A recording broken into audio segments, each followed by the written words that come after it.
Welcome back again sa aking channel! Okay guys, siguro alam niyo na naman kung ano ang topic natin ngayon. Ayan, nakita niyo na siguro sa ang title ng ating video sa baba. Ayan guys, kung nakikita niyo, paano i-off ang autoplay home video sa YouTube. Ayan guys, kasi isa yan sa dahilan kung bakit minsan madaling maubos ang ating mga data.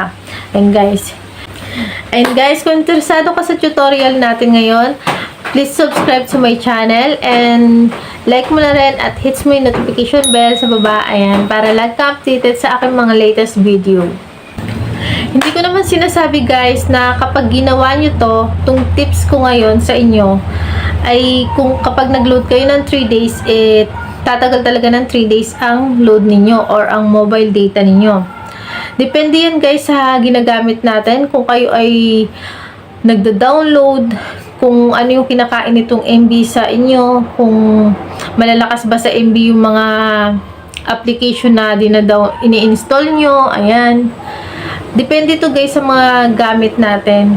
Ayan. Pero at least, yung dating 1 day lang natin na nag-load tayo ng 3 days, tapos yung dating 1 day lang na tinatagal nun sa atin, at least, madadagdagan siya, diba? Kunyari, matatagal siya ng mga 2 days, ganyan, bago dumating yung 3 days expiration ng load natin.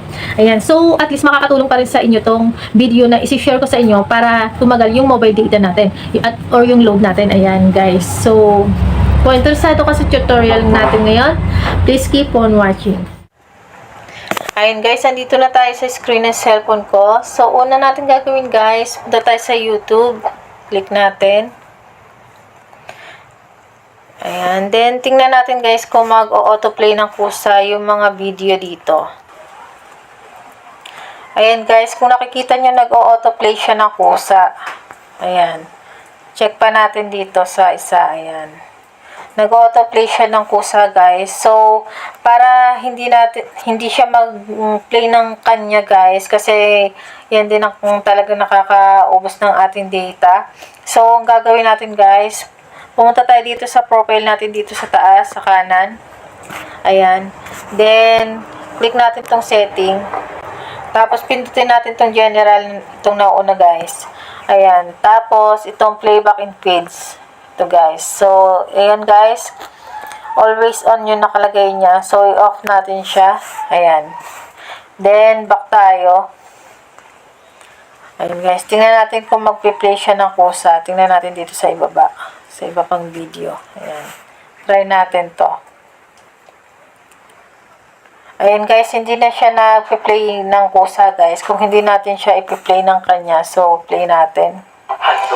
Ayan guys. Pag nagamit tayo ng data guys, ayan. Kapag tayo ay nag-YouTube, ayan. So ayan lang guys. Thank you for watching.